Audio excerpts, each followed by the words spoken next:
How's it going, everybody? Mango here. Today, I want to show you how to set up voice chat on Halo Infinite. I feel like this is something a lot of people don't even realize you can do or use.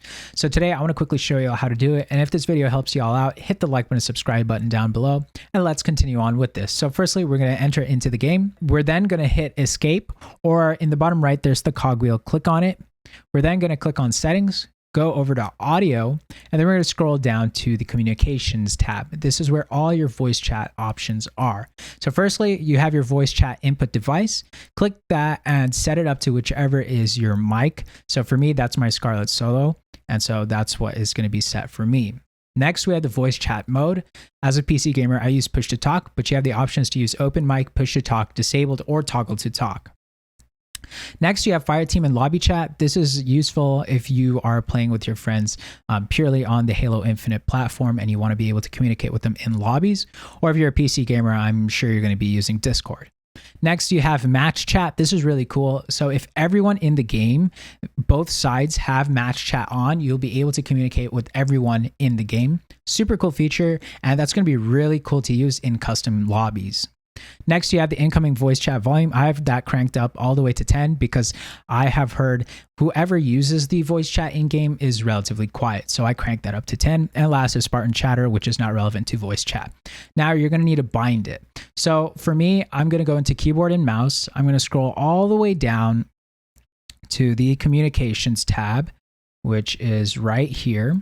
And then you just bind push to talk to whichever button. I have it bound to my mouse side button, and that's how I'm able to push to talk. If you use open mic, it's just going to be automatic and you're not going to need a push to talk bind.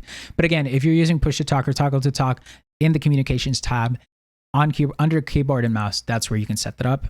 And now that's how you do it. So if you're in controller, I do not think that this is a setting that you can toggle. So this is something that you can toggle if you're a keyboard and mouse user, which is kind of interesting. I'm assuming that if you use a controller, they expect you to have open mic on. So again, this is how you do voice chat. And now let's see.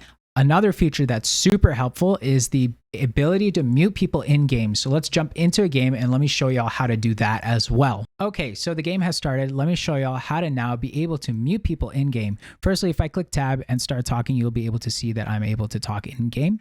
Now, with that being said, if you want to mute people in game, you're going to click escape. You're going to click tab. Once you're in tab, you'll then be able to click everybody's names. You can click on a specific person's name and you can click mute. Then you'll be able to mute them. Or you can go ahead and click R mute all, and then everyone will be muted in game. But that is how you mute people in game. And that's going to be important if you're in like high elo ranked games where people can get a little toxic potentially, or if you just don't want to listen to others. That's how you do that. Okay, so with that being said, today I covered how you can enable voice chat in Halo Infinite, as well as how you can mute people in-game in a Halo Infinite. If this video helped you guys out, hit the like button and subscribe button below, and I'll see you guys in the next video.